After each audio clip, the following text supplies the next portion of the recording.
Okay, so I'm checking my orders. I'm seeing that it's reported that my patient's CVAD dressing is coming loose, and I'm supposed to change it when it's loose or soiled, so I'm going to go into her room, and I'm going to do that. Come in and say, "Hi, Jessica, my name's Lily. I'm going to be your nurse today. Can you tell me your name and date of birth?" Yep, it's Jessica Lowe, and it's March 18th. Perfect. Thanks, Jessica. So I noticed you have this CVAD dressing, and it was reported that it is soiled or that it's loose. So I'm going to change it. Is that okay with you? Yes. And do you have any allergies? No. Okay, so I just want to do a little bit of education on why it's important that we keep this so clean. So this line is going directly into your heart, and so there's a really high risk for infection because of the site that it's at. So we want to really be cautious about keeping this clean and dry. And then you did a great job in reporting to us that it came loose. Some ways you can keep it clean and dry are not completely submerging it, or if you're going to wash your hair, to wash it in the sink. And then just let us know if you see any blood or any drainage or redness, so we can come in and give it, check it out, because we don't want you to have any infections. Is that okay? Yep. Perfect. So first I'm just going to remove the dressing, and then I'm going to do what's called a sterile procedure to place the new dressing on. So before I remove it, I'm going to place a mask on both of us. I'm going to ask you to turn your head away from the site, and then I'm going to also put a mask on, and then I will make what's called a sterile field. So I'm going to ask you to keep your hands down to your side just so that we can decrease the risk of infection. Is that okay? Yes. Perfect. So first, I'm just going to hand hygiene and put gloves on, and we're going to access the site first. So here's this. Before we do that, I'm going to put this mask on you.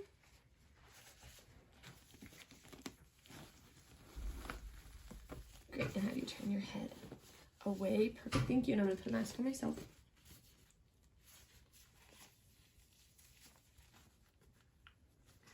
Great, and then I've accessed this. I'm going to make sure that's not going to get anywhere in my sterile field.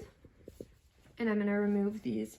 I'm going towards the line of towards the way that it was inserted. So I'm going to pull the belt off first.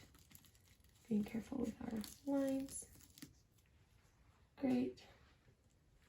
And then I'm going to pull this off. Being careful to not touch the actual site. And if it was soiled, I would want to make sure and clean any dried blood that I saw, but because it's just loose, that will be okay. Remove this.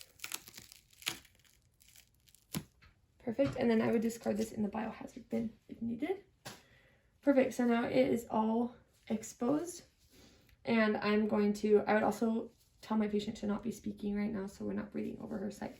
I'm going to make my sterile field, so I'm going to remove my gloves, perform hand hygiene. Okay, this is hand hygiene. Remove this. Great, and then I've already wiped off this table, so it's ready to be a sterile field. So I'm going to open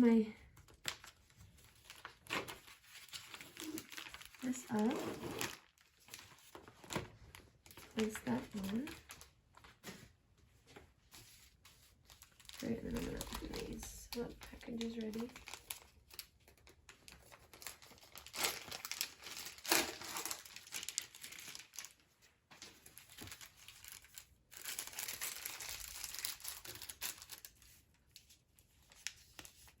And then I'll wait for that till my sterile field is open. Okay, so I'm going to perform hand hygiene before I touch this again. And I think I have this on the wrong side. I'm going to try. Okay, great. So I'm pulling the first corner away from me. And I don't want to reach over. Second corner, I'm staying within my 1-inch margin. Great. I'm going to just dispose of this mask because we're not going to use it. Perfect. I'm going to keep my hands above my wrists as I prepare. I'm going to grab both sides.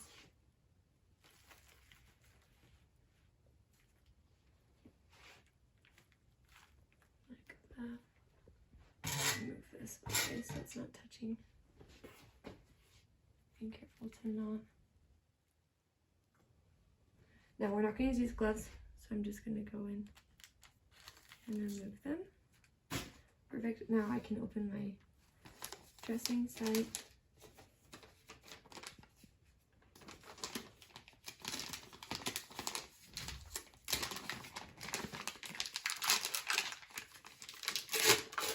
You don't want to touch the inside.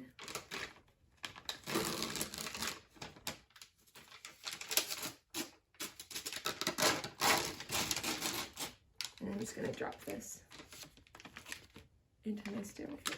Okay. Great. This is close to the 1-inch border, so dependent if I felt like it was crossing too far, I could get a new tegaderm and replace it. Now I'm going to open these up. Not reach over my sterile field, perform hand hygiene. Great.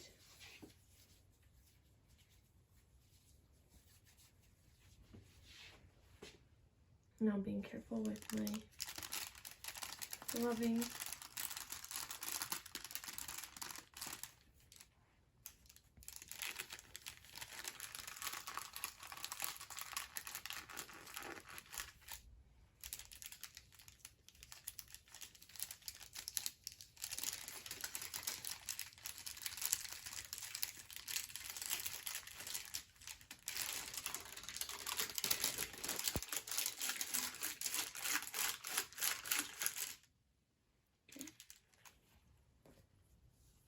Now it's important for me to keep my hands above my wrists.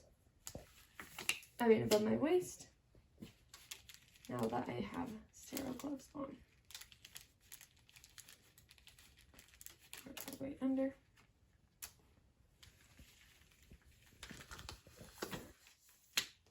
Great. Okay. So now I'm going to scoot this over so I'm not going to be leaning over my sterile field, but I can keep it in front of me while I'm taking care of my patient. Actually, let's go right here. If there was dried blood, I would use the alcohol swab strips and I would clean all around it, disposing of the biohazard. There's not, so I'm not going to use those today. So now I'm going to grab my gauze and I'm going to pick up this end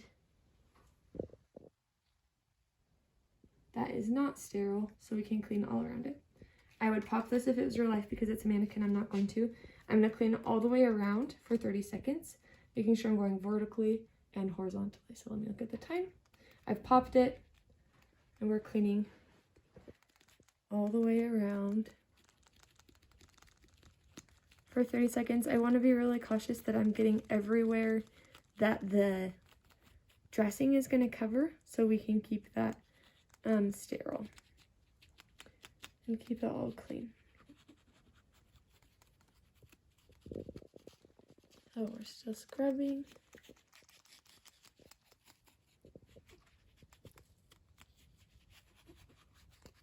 Okay, and then I would also make sure to get the actual site and the hub up here so that that is all staying clean. Okay, great. Then I can put this down. Making sure to keep that sterile, perfect. And then I can drop both of these. And then I would allow time for that to dry.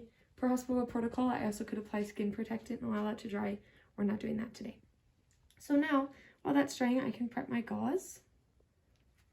And I just grab it, be careful with it. Like this. And now I've allowed time for it to dry. I want to be sure that this is covering the insertion site and that the hub is also covered.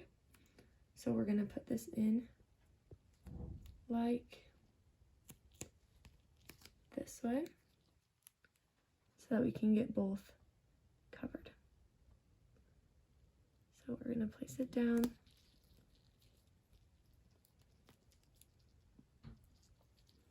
Great. Make sure that that is stuck down well. And now we can pull off these little parts. Because this is a mannequin, these aren't going to stick perfectly, but we will do our best. Everything's sterile, so this is okay to go back. And this part. I want to make sure that we're letting that lay flat. Perfect. Great. So now this is going to go tuck all the way up under my lines. So now I don't need it to be sterile. She's all the way covered. So I'm just going to pull this under. Make sure these lines are in. And just tuck that as far up as I can get it.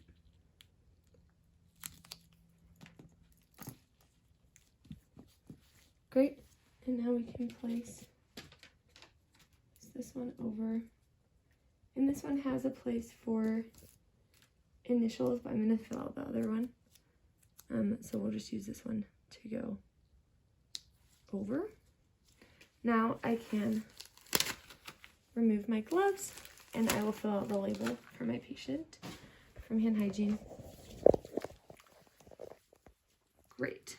And then I can remove the mask for my patient and I as well. All right, there you go. And if I had seen any dressing, any drainage or infection or anything, or my patient had any symptoms, I would note that and I would tell it to the provider so that they could know. So now I can grab my label and I'm just saying the dressing change, so I'm dating it and I'm initialing it. And then this can also go on my patient's dressing. Perfect. So I can clean up, I would clean out my supplies afterwards, but I'm going to cover this back up and I can talk to my patient and say, okay, we've completed your dressing change. Do you have any questions about it? No. Okay, perfect. So just as a reminder, I want you to let me know I want you to make sure you're keeping it clean and dry. Let me know if there's any swelling or redness or irritation at that site, or if it comes loose again, or if it's soiled, so that we can come in and make sure that there is no infection and we're keeping that site clean. Do you have any questions? No. Perfect. Okay, so then I will perform hand hygiene on my way out. I will clean up and then I will document in the EHR as well as report my findings to the provider.